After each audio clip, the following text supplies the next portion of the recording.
Hello, everybody, and welcome to today's Tuesday Talk. Welcome to ITC's webinar series. With me, I have a panel from Hillsborough College in Tampa, Florida, and we're going to talk about building relationships in community colleges and how vital those are. That whenever you're on a project with multiple departments, multiple personalities, those are always the key things. First, I would like our panel to take a moment and introduce themselves, but also in 1 to 2 words, what is your ideal goal whenever implementing change? What's kind of your thing? Great. Vicky, you were our first guest. You want, oh, sorry, Richard. Yeah, No, go no, ahead. go Go ahead, ahead. Vicky. Go ahead. I'm Victoria Westergard. I'm the director of online learning here at Hillsborough. I've been here for a couple of years now, and I guess my go-to 2 words, buy and in. Buy in. Yeah, it's actually just one hyphenated word, but it works. Awesome. Rafael, do you want to go next? Yeah, so my name is also Rafael Fuentes. I'm a director for faculty professional development. And I would have to say, just be yourself. Use your humanitarian approach, and that helps big time to make changes in our faculty, in our institution. Yeah, beautiful. And that's a great tip for leadership too. Yes. Mm. And welcome, everyone. My name is Rich Senker. I serve as the Vice President for Academic Affairs and the Chief Academic Officer at Hillsborough College. I've been here 22 years, and 12 of those years I served as a faculty member. And my words in terms of projects would be consensus building. Okay. All right. So this wonderful panel comes to us from, like I said, Hillsborough College in Tampa, Florida, where they have rather strong faculty unions. And relationships and representation in any institution project are important, but with strong unions that they work with, it becomes a very vital part of that innovation. So that's one of the reasons we've invited them here to kind of pick their brains and see how do they get that buy-in? How do they get that representation? And how they do it with that humanistic approach. So let's go ahead and start talking about some of the basic elements of relationship building. Trust. Rich, how would you define trust in that professional setting? And what strategies do you use to work with different departments at your institution? Absolutely. So going back to my comment about consensus building, uh, having been on both sides of the house here at the college, to me, transparency really is key. And taking the time to have conversations with faculty that may not have an understanding around why certain things that they may want to do, we're not able to do maybe right away, as quickly, or may be limited due to, let's say, financial resources. But overall, it's sitting down with folks. And I know so much of our lives have gone to video meetings, but really to make time and space for faculty and administration and staff to sit down and have some candid conversations around those projects. And I can share one huge one that we are implementing right now is a brand new ERP SIS system. We're moving from a Lucian colleague to Workday. And our team is literally building the student module from the ground up.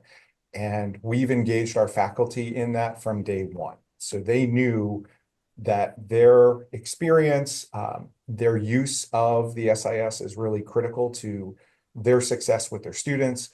So we wanted to make sure that they were included and had a level of what we call at the college shared governance. So I hope that answers your question. Great. And kind of piggyback on that, Vicky, Raphael, Richard mentioned, we're in this world of web meetings, Mhm. and some formal meetings, and and sometimes we miss that, well, as Raphael pointed out, humanistic approach.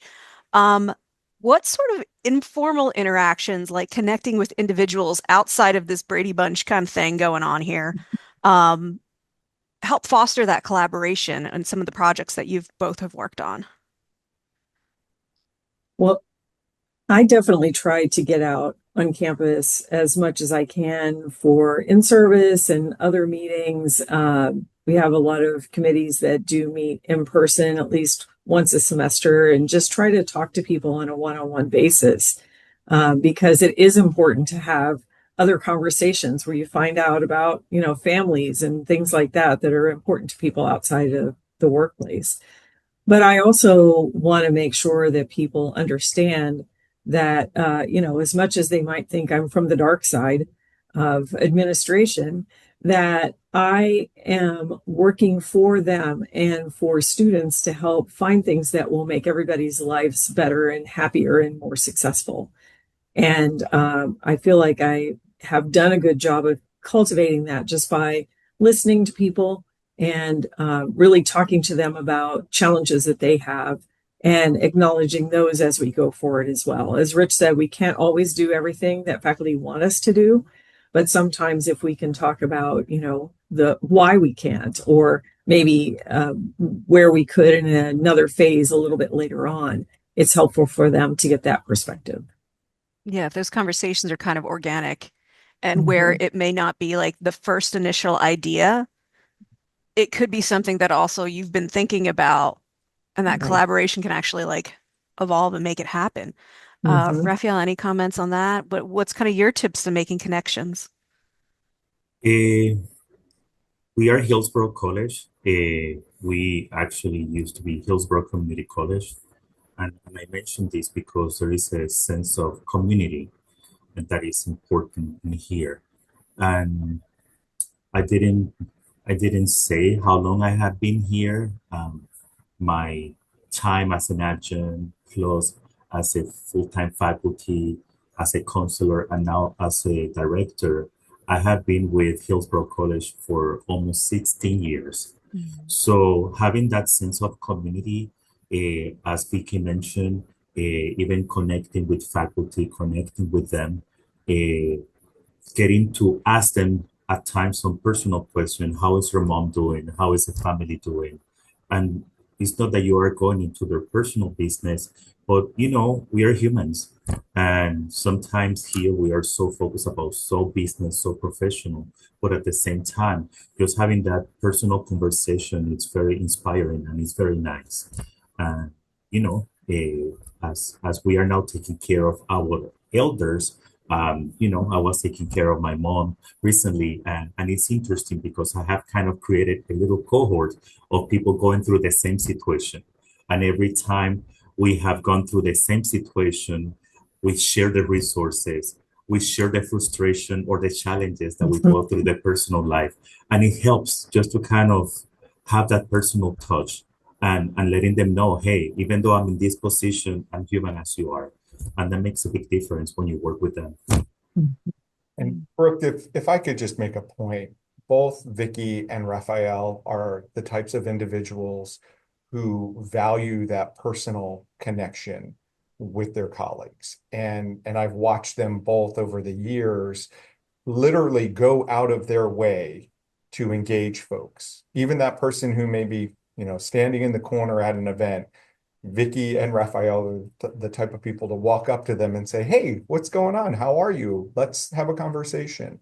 And I think sometimes, particularly now, with how we've all just been consumed with technology, that going back to that personal and kind of human element gets lost. And it's easy to walk the other way and go join somebody as opposed to make the time and effort to engage somebody that you don't. And I give them great credit for that. They're just outstanding professionals in terms of being inclusive with our faculty and staff. So in a way, building Thank trust you. in the social element, building trust does, you have to get out of your little comfort zone, your little Zoom Yes. cube every so often.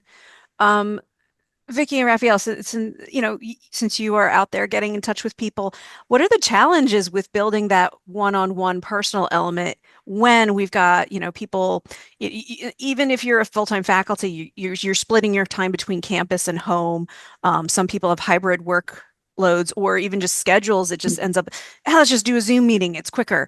What are Mhm. some of the challenges that you face trying to get that humanistic approach um, when building relationships and working with people? I think it's very important that keeping, in a way, boundaries and be mindful of that because, because we get to know them from a personal standpoint. At the same time, we cannot please everyone. Mhm. And at times, they're, hey, now that you're the director, can you please help me with this? And it's important to keep in mind that, hey, in a way, we have to follow some proper protocol and process. Mhm. And it's important to kind of understand also in certain occasions, as Vicky mentioned, I think it's important to have this meeting in person. It's important to drive to this campus, even though it's almost 40 minutes away from my main office, but it's okay. It doesn't happen all the time. And it's important to have that kind of a in-person connection. At the moment, right now, there's a few meetings that I have that if I schedule it through Teams, it would be just easier. But I decided that I want to have that meeting in person with that person and because it makes a big difference. Something else that we have encountered with our faculty, uh, and not only faculty, it's at this point a lot of people. We are multitasking a lot as we are, let's say, having this meeting online, or perhaps you are listening to this workshop or a platform. You possibly answering your emails, and you also texting your significant other, and you making sure the dinner for tonight, and and I think naturally our brain does those kind of multifaceted issues or different ways to that we handle, but at the same time sometimes we just need to kind of relax. I'm having my department meetings in person, and one of my staff members, he was like, but I need some space for my laptop, and I'm thinking it's the time to put away the laptop and being here with us. And Yeah, it's just important to keep that in mind. it is much easier to get distracted on a Zoom call or a Teams call. Yes. Yes, very important. Thanks. Vicky, Richard, do you have anything to add to that? I would say that, as Raphael mentioned, sometimes once people have that personal connection with you, they Mhm. feel like, oh, I can leverage that by, getting that thing that I've always wanted that no one else has been able to get.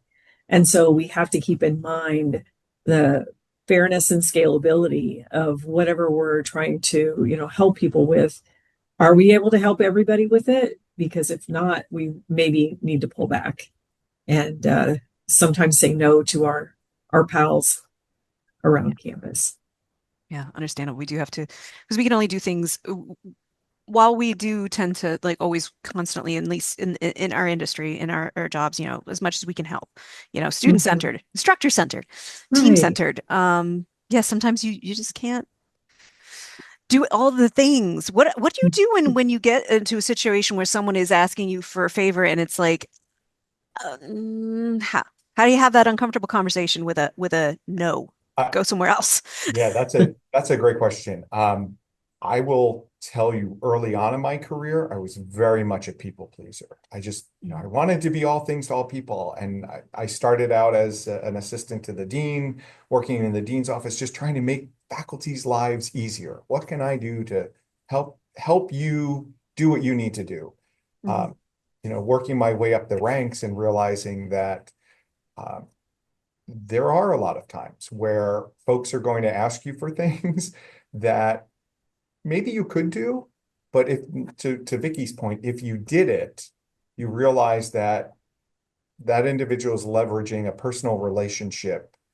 And for me, and I think my team would tell you, I'm very professional in terms of there is a line in regard Mhm. to appropriateness, Mhm. and even of certain you know, requests. Oh, hey, we really want to install this $25,000, piece of equipment. Okay, well, did you go through the proper channels to do that? Because we do have policies and procedures. Mhm. But I think for the most part, our faculty respect all of us well enough to know where we stand on a lot of issues. But then also just to be candid and say, hey, I see where you're going with that, and I'm not sure that it's something, as we said earlier, that we can do at this time. But then, sometimes just putting it back on the person. Okay, well, help me understand that. Where's this coming from? What is it that Mhm. you're trying to accomplish here? Yeah, and I think that level of transparency, if you can communicate, actually makes it a stronger relationship, a Mhm. stronger connection. Um, so, so let's move on. And now we know what trust is. We know how to build relationships. How do we make those connections? How do we get the buy-in? Um, how do you approach gaining buy-in for a new project or policy from people, stakeholders who may be a little resistant? How do you kind of wow them to get on board?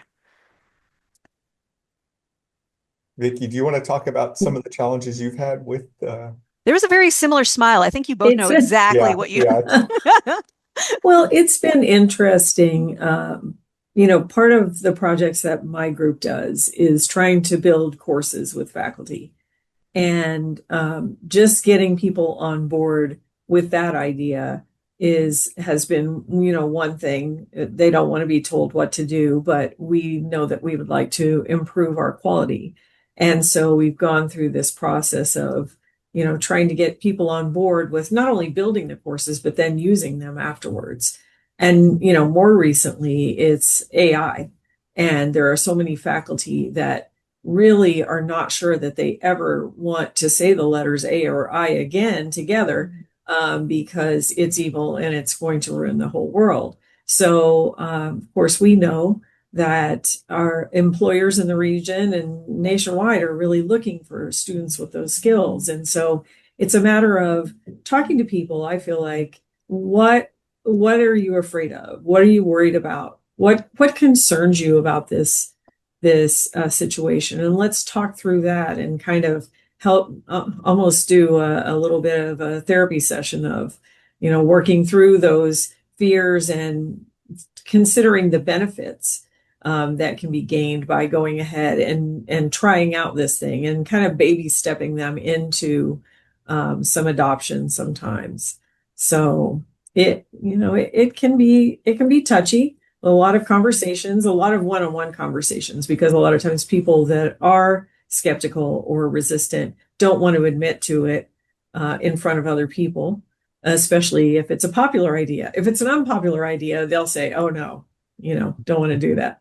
But if it's something that other people are doing and they're just not ready to take that step, sometimes they don't want to admit that.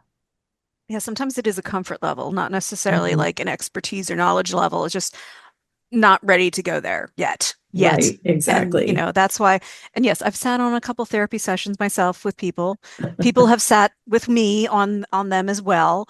Right. So it goes back to that being able to have an honest conversation, Mhm. showing benefits, showing both sides of it. Um, Now that's kind of the one-on-one strategy. How do you get buy-in with multiple departments? What sort of strategies do you employ? How do you talk to people? Send out a mass email? So I will say just making sure who are the shining stars in those Mhm. departments or in the FUSA contract or in the psychology class. And like a good example, besides I'm the director, I'm also teaching. So I get to see two sides of the stories. And Mhm. actually, right now, I'm teaching a class that it has been implemented through the online learning department, which is a psychology class. So as I'm being the director, also I'm getting to Mhm. see what's the other side of the story and how the process is going. And it's going, I think, successfully and very good because we selected someone or two people who are very good people in that specific discipline, and they have such a good collaboration and such a good influence and reputation within that discipline, in this case psychology. And it's been very helpful. Of course, let's be honest, who like changes? There is a small percentage of people who really enjoys those changes. And so it's interesting to validate those feelings of feeling uncomfortable. I've been teaching this class for so long. Why I have to do it this way now? I like the way I was doing it and it was working well. Why I have to do this now? And it's okay to get to listen to them. I do have to say, quite often when someone is making statements that it sounds like a question, you have to be careful because it doesn't mean that you have to answer all the time. And it's Ooh. very important to possibly hear, make a statement that is more neutral. I hear you. Oh, you have a good, valid point. And it's important just to listen. You don't have to answer right away. And there is a possibility that the person is wanting you to say something. You just need to be careful. And at times it's timing, it's golden.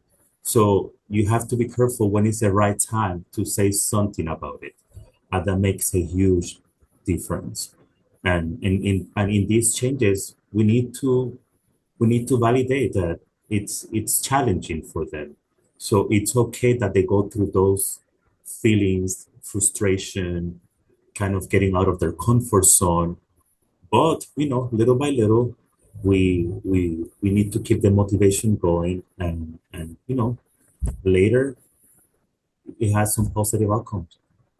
And in terms of change, sometimes people just need to talk through things. True.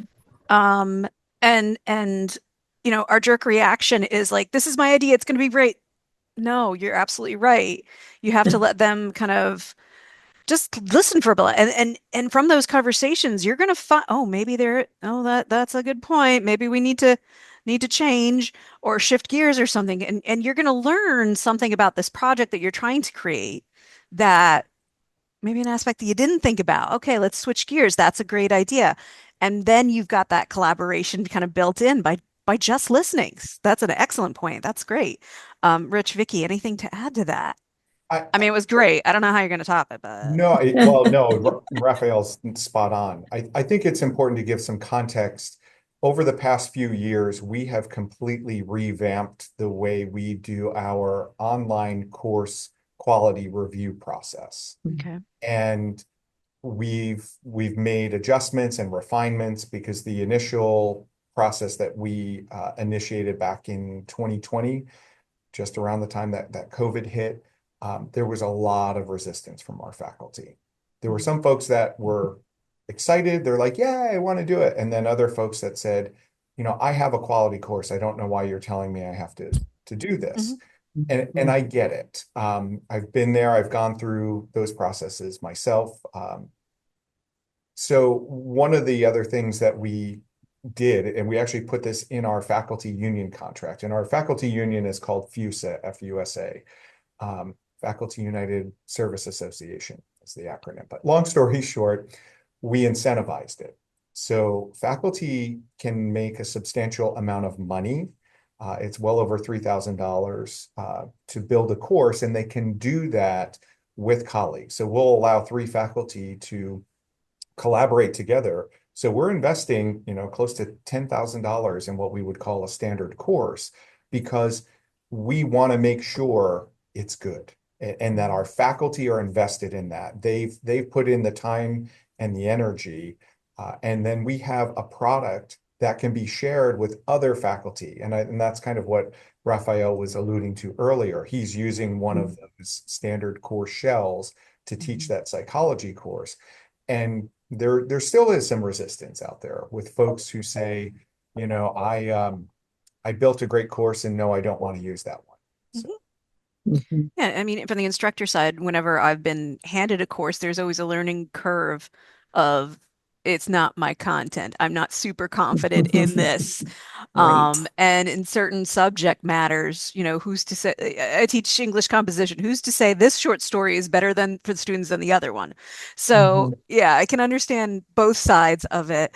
But I love the idea that you aren't having just one SME, you're having several SME. So it's representing your instructors and your faculty more than just one person working with an ID. So that's really fantastic. There's I also like the definitely price a point.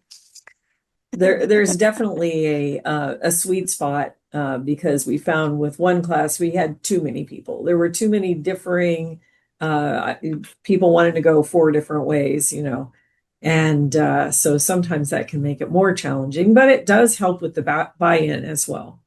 You know, when everybody gets to argue for what their approach is or their, you know, their choice, it can help them talk through that process and have that transparency with each other. So, As you're working on this, okay, so we've gotten from trust to buy-in.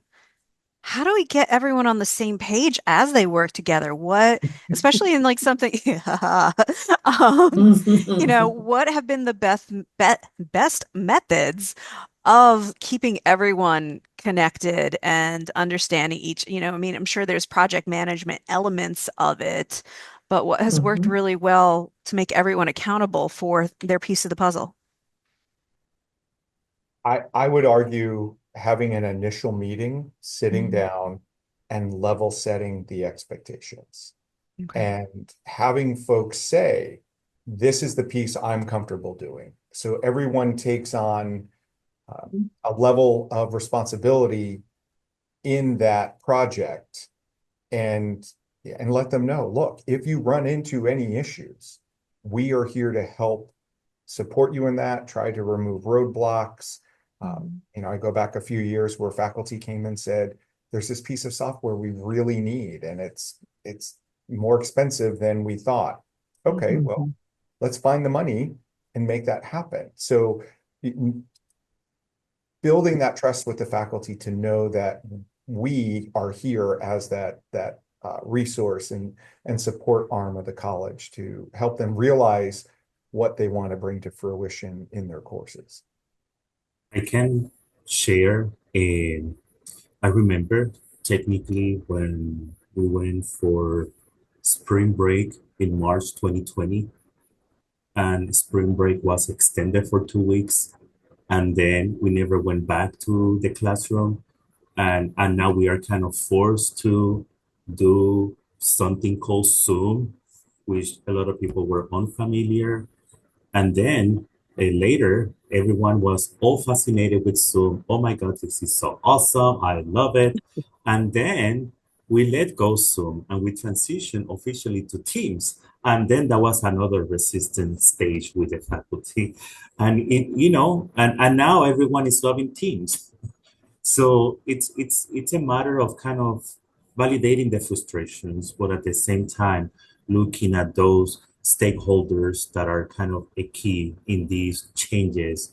And I do have to say, quite often we focus on the negative, and if you hang out with people who are into drugs and alcohol, you will become an alcoholic. At the same time, if you hang out with people who has an education, who has good values, who is into take care of themselves, those things also are contagious, and it's part of human behavior. And and just looking at those kind of areas to okay, when let's say we are in a faculty service, okay, let me have lunch with the positive people.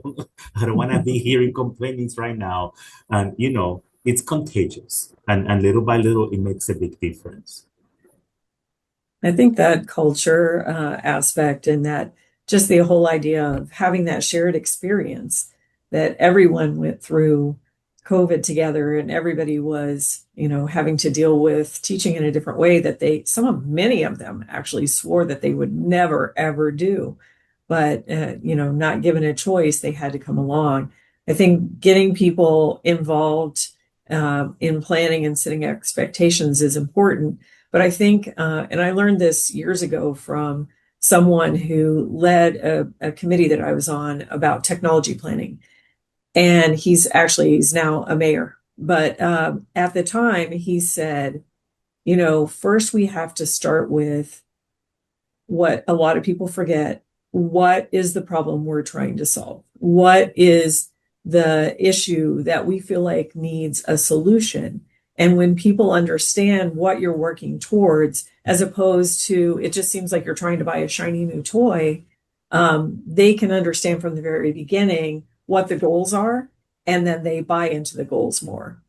On that same, by that same token, I would like to explain to people sometimes if we weren't choosing something, here's the reasons why we made the choice we did, and here's the reasons why we didn't make this other choice that maybe some people really liked. So I think that transparency and that involvement and that just being really clear about what you're trying to accomplish will help set that culture that people work together and just have that expectation of we're all rowing in the same direction.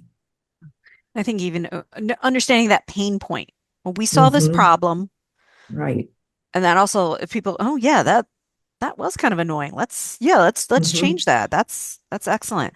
Um, have you had situations where not just like a learning curve or the kind of people don't like change, do you have a situation where there was conflict or misunderstanding during putting it in a policy or a project, and what sort of communication elements or process did you use to fix it?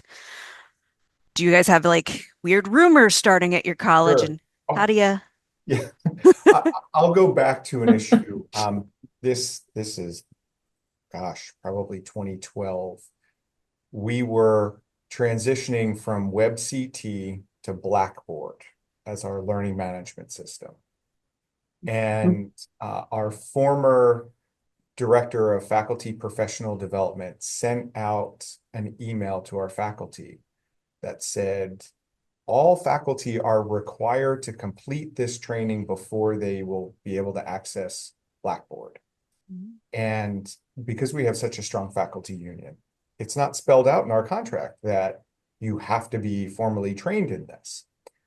So we did some negotiating on that later, but that initial email that went out, it's funny, I was going back through emails a couple of weeks ago and actually found that email where the vice president got involved with the director to say, we kind of need to scale that back because the union has shown up and said, you can't force us to do this.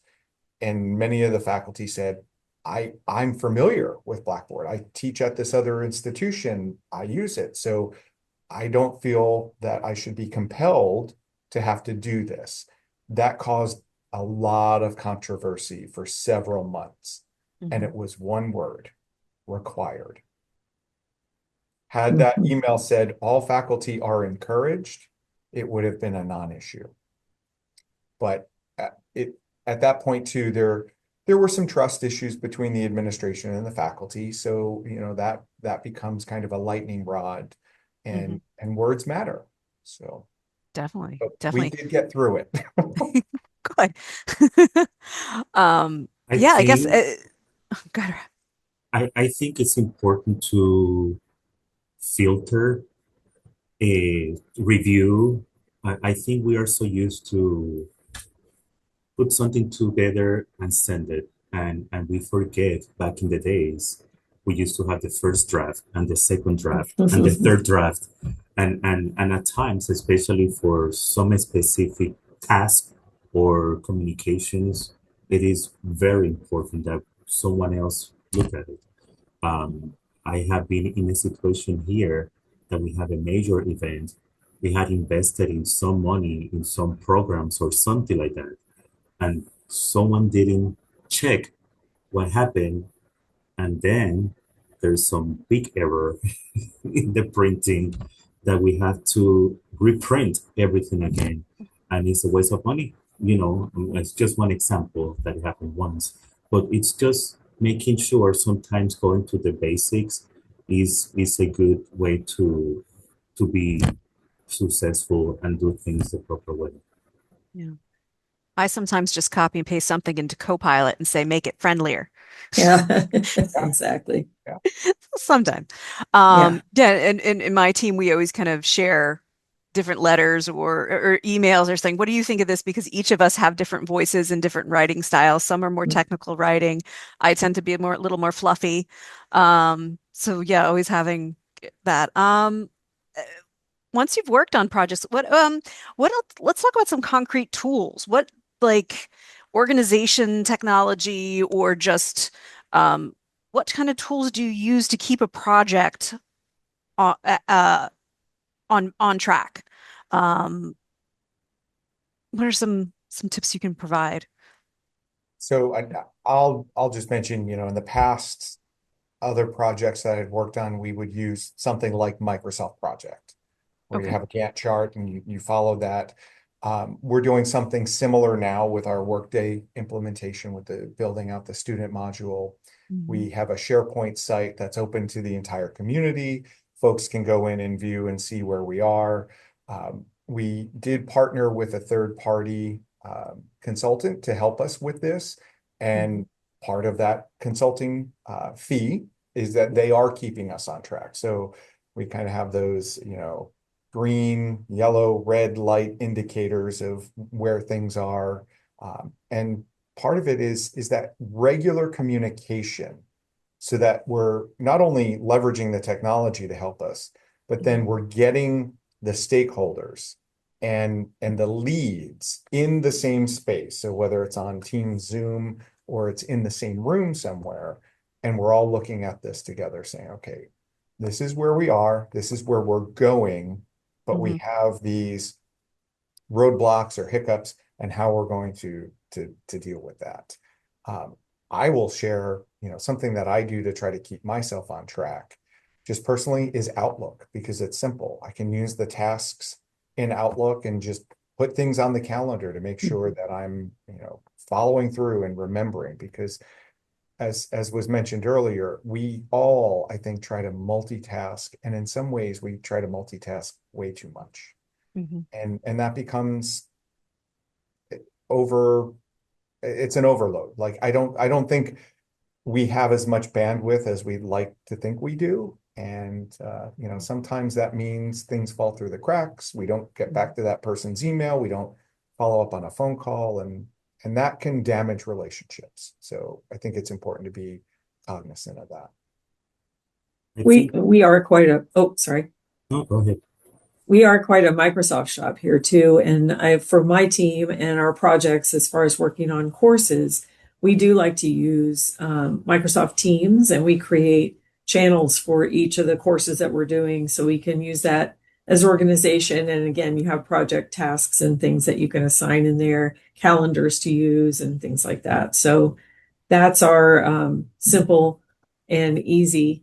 And then if all that fails, I like to refer back to the old carrot and stick, whichever works. So, but no, keeping things, making things be transparent so that anybody can see where you are in the process. Mhm. They don't feel like, oh, well, I thought you did that. And, I didn't know that I had something assigned. It's just nice to have that all out there where they can go find it easily at any period of time. Mhm. I think when I have work in projects, uh, something that has been super helpful, it has been the timeline. When we put together that timeline, sometimes let's put it this way. The holidays are around the corner. So Mm. 2025 has gone so fast. So Yes. you need to sometimes check in with yourself. Hey, how am I doing with this? And if you check into that timeline, you will see if you're a little behind or if you are ahead of the game. Especially with this technology, as Rich mentioned, he used Outlook a lot. I do use Outlook a lot too, but at the same time, at least for my work cell phone, I have an iPhone, so I'm constantly putting in the agenda what I have to do, and otherwise, it's you can forget. And as he mentioned too, sometimes even following up with the email because possibly you read it and you forgot, and then you honestly forgot and when you see the person next time in person, they look at you and, hey, what's going on? And I'm so sorry I didn't get back to you. Let me get back to you. And you take a note of that, just to make sure that you are not, you're keeping those relationships as it should be. Yeah, and sometimes when we fall behind, whether it's us or other members of the team, um, because like you said, we try to multitask. There have been times where someone will say, "You promised this, this, this." And I'm like, "Oh wait, I did I actually do that? I don't know." It can get a little crazy Yes. sometimes. But when you are working in a group project, and this may come back to just group project 101, when you've got that person who's not kind of pulling their weight. Hmm. Sometimes we have the need to just jump in and do it because it needs to get done. Or do we have that awkward conversation of like, what's going on? How would you approach, um, lack of a better phrase, the slacker in a group project? Well, let's make an analogy. Sometimes when grandma was giving you the vegetables and she was giving you the look, and you better eat them because you have to. So sometimes it's like, hey, I know it's possibly something that is not so enjoyable for you, but be aware for us to look good and to provide the quality of the services. I'm counting on you and following up with that person because I know it might be challenging for that person to do it. Just, and give them some motivation. Like, thank you so much. And, I really appreciate your hard work. And even when they are not doing it, hey, how's it going with that? Okay, can you get back to me by tomorrow, please? Give them a timeline and it helps. Yeah, I, because I go ahead, Vicky. Sorry. I was going to say I've been known to say to someone, are there barriers that I can help you overcome with this? Yeah. Have you run into something that you'd like to talk through, or just try to get them to, if they feel stuck, Hmm. to have a conversation about it and not be afraid to say, I don't really know how to approach this at this point, and start to have that conversation. Yeah, because in the projects that we have at our institution and other institutions, that person's specific set of skills Mhm. is what that project needs, whether, it's a Mhm. design element or subject matter expert or, whatever piece of the puzzle they need. And honestly, if they're unable to complete that or if they need extra support, that could compromise the project. If you're having someone who's not an expert have to kind of jump in. Mhm. So yeah, but once again, you're kind of talking about just be transparent with the person. Like, Mhm. hey, what's going on? Yep. I, Um, I'm a Go ahead, firm Rich. believer, always approach it with kind of that question of, hey, what's going on? How can I help? As Hmm. opposed of approaching it with, you haven't done this. Because I So think, positive wording yeah, or I always neutral. start with the positive because, and to Vicky's point, are there barriers? Is there something that's prevented you? So you're giving that person an opportunity to address it. And my experience has been most of the time someone will say, I'm really sorry. I'm doing three other things. I forgot about Mhm. that. Or I've got this thing going on at home that's really been consuming my time. And it's on my list. I just haven't gotten to it yet. As opposed to, oh yeah, because and we've also had that. Yeah, I don't want to be part of the committee or the project anymore because that's happened as Mhm. well. Mhm. Hmm. Mhm. And at that point, I'm like, well, you really need to tell us that because you assumed responsibility for a portion that's critical to the project. But again, I think, starting with the positive, we can all go negative, but not that you want to go there, but I think trying to understand the other person's perspective and if Hmm. there's something that's preventing them, as opposed to just either ignoring it or procrastinating. Yeah, yeah. And it does go back to that idea of trust, because if the person's trusts you enough to be honest, I don't think I can do this. Mhm. Mhm. That's important. And honestly, when I've been in those situations, I've had more respect for that person when they admit versus, yeah, yeah, I'll get And it next week. I think Yeah. it's important to also give folks an out to say, if this is Yeah, something that you can't do right Mhm. now, that's okay. yeah, But I need to know sooner than later so that we can, reassign that work to someone else. yeah. Yes. Okay. So let's talk about success. what are some of the things that you see when a project comes together that you can stand back and say, yes, this was a successful projects get done, but are they a success? So what can you stand back and say, what are some of the characteristics of those of a successful innovation or project? Well, sometimes it's just statistics are showing you that success has improved or retention has improved. Sometimes it's surveys that we might put out for satisfaction to students or to employees, or just even talking to people in the project. With our standard course projects, we've had faculty come back and say, oh my gosh, that was such a good process to go through. I've learned so much. Now I want to work with you on all my courses. Like they realize they feel the difference in their courses. They feel the change in the understanding level and the attention, retention, and success of their students, and the lack of questions that they get, for example, at the beginning of the semester, because everything is clearer than it was before. Mhm. So I, that's easiest to see, I think. yeah, I think Just look Vicky, at the data. yeah, you make a good point about the data there. I would say sometimes the success is a reduction or elimination of complaints. Mm-hmm. And one example I can give is back in 2019, we were using a paper-based registration process for our dual enrolled students. Mhm. We have over 8,000 dual enrolled students. Wow. They were physically coming to our district office with their parents, meeting with people, and we migrated that with the help of one of our faculty to an electronic portal where everything was electronically submitted. We've outgrew that portal. We've now moved it to a new process. And the most significant thing that has happened, the volume of complaints and concerns has dropped precipitously. And that is such a huge success because now our staff can focus on helping advise students as opposed to following up Mhm. with phone calls explaining why paperwork was missing or deadlines were missed, things like that.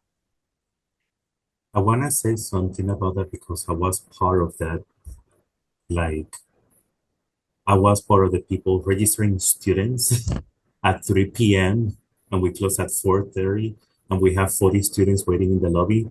So it was a little brutal, but in a way we made it happen. So, and I think that's a great example. And as we are keeping, in this case, a digital format, it was very helpful. And now definitely the quality of the service it has it's it's amazing Yeah, I and it's think very good. another piece of that, it's an example of leveraging technology to give more time back to us when we're trying to get our work done. Mhm. That to me is a level of success, having more time to focus on those things that really matter when engaging our students. We have a few minutes left. I have a handful of questions, but I'd like to hear from our audience. Does anyone have any questions for our panel? Colby, go ahead. Go ahead and come off mute and Hello, thank you. Thank you all for taking the time to do this. I really appreciate it. Can you hear me? Well, yes, Yes. definitely. Yep, okay. you're good. A lot of this stuff speaks to many things that I've been doing myself. I've engaged in a lot of projects and have to engage faculty and other stakeholders, and it gets tricky. And there's a lot of positive things that come out of it. Um, I'm currently in the middle of a project that we're probably in about a year and a half. It's going on. And the question I have there is, uh, this project started that long ago. We've had a major roadblock where, and I'll just give you, we're sort of integrating a middleware for our workforce development program so that we can automate a lot of processes. And we're integrating it into our banner system. And there's a real issue there with the ethos and the talking back and forth. And so our team are the only ones that are allowed to talk to that team, and there's an integration team that's working that's not allowed to talk to that team. And so there's an integration that needs to be built. So this is a major roadblock that we've hit that could have probably been identified way earlier. Now we're in the middle of it, and it's put a pause on the project. That's, I would say, we're maybe 3-4 months to figure this out. And so now the timeline is really off. So our whole timeline is off, and we're waiting, and we're just waiting. Okay, so you've had this major roadblock in a project. During that time, you've also lost key components, like individuals have left. Oh, yeah. And so now, some of the project leads are gone. And so we've had to reset there. What do you do in situations where this is what you're faced with now that your timeline is wrecked? You're in the middle of a major roadblock. You don't know when you're going to start. Some of the work can't be started until, you actually get that roadblock filled. And so then you might be behind even further when you get started again. Probably the first question I would ask is who ultimately has final say, decision-making, and/or responsibility for this implementation? Who's that key person? Because I think, go ahead. go ahead. For us, I'm sort of the project manager on this, but Okay. there's individuals that are ahead of me that are the ones that are the key people that are in charge, that are taking responsibility for the project itself. So the reason I raise that question is we're having a similar experience with our Workday implementation. We have this incredible academic planning system that we have in the contract that's supposed to integrate with Workday. And it's the folks at Banner who are deciding to ignore that part of the contract because they purchased this software. So we ended up going to our president, and our president is going to be the one that makes the decision based on our recommendations, whether it's a go or no go. And I also look at some things that are happening here in the state of Florida with a couple of other colleges, our colleagues that have gone down a path with some type of technology integration, and they've hit major roadblocks. And in some cases, we're talking investments of millions of dollars that the decision was made, we're just going to cut our losses and change the project, move on to something else. So I think part of it goes back to knowing who has final say on this, what they want to do in terms of, do we continue to delay? Do we abandon it? Do we look for a new solution? Or do we press forward and, find a way to make it work? And is there another option? Did you consider something initially that you made this other decision and now, do you want to reverse course? I mean, that is the hardest thing to do. I was at my previous institution, there was a project we were working on, and all of a sudden hit something that was just a deal breaker. And we were pretty far down the road. But my boss at the time said, no, we should stop throwing good money after bad because this is not going to get any better for us.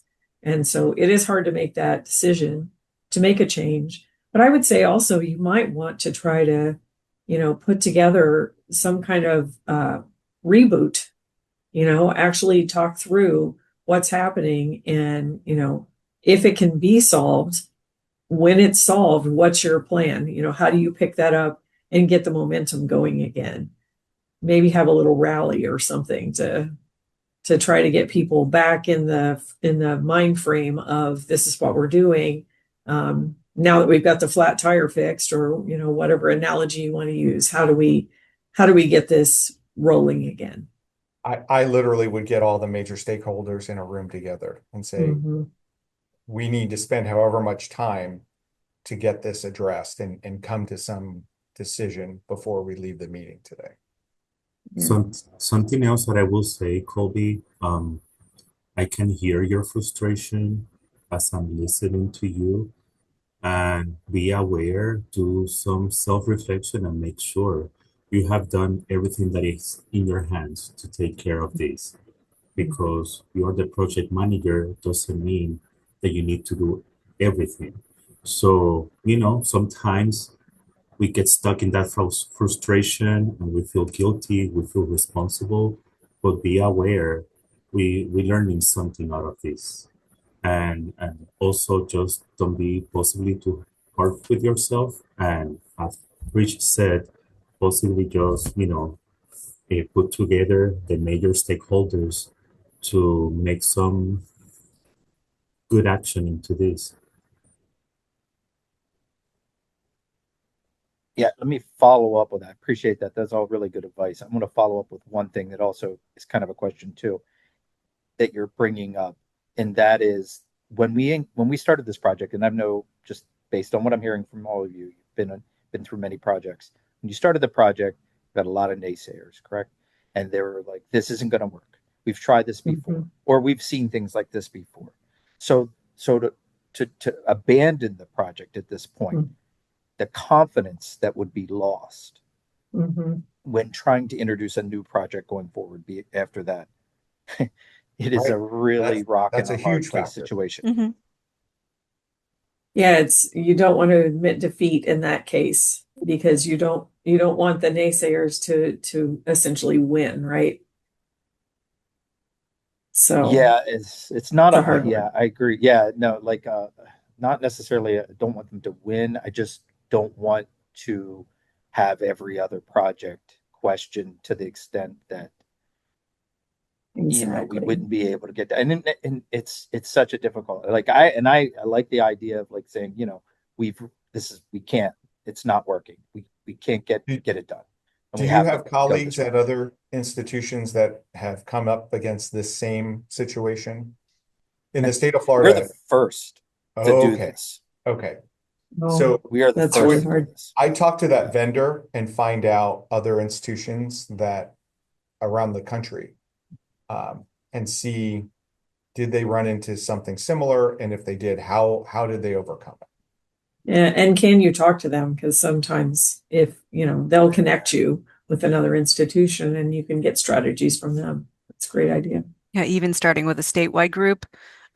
We always in New Jersey will be on a meeting with everyone. It's like, what did Blackboard quote you? Or what is Zoom Oh, yeah. doing for you guys?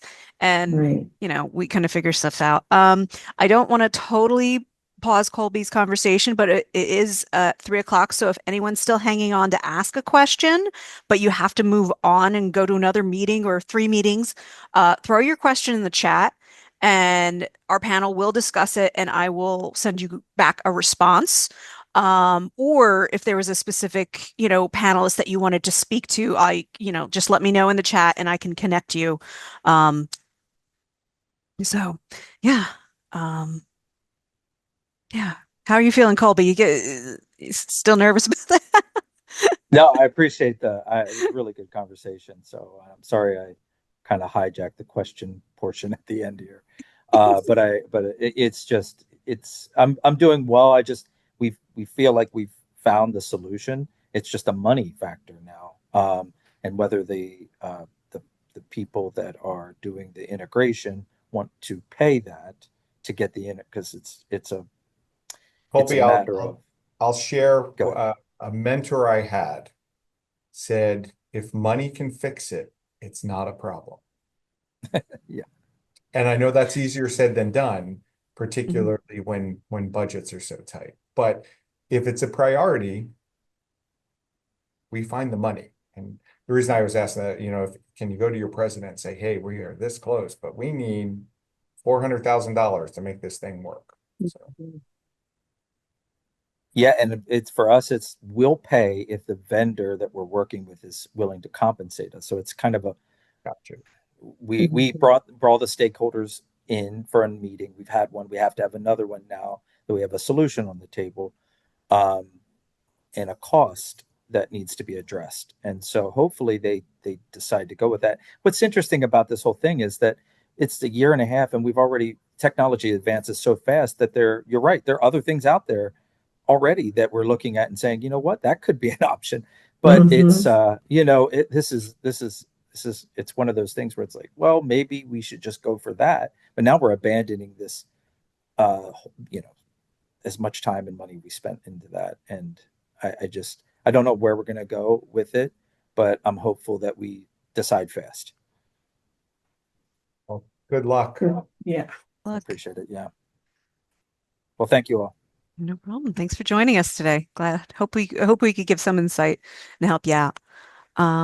I think that is it. We got one other person still on the line. Danielle, do you have any questions? Were you waiting? Going once, going twice. Okay, panel.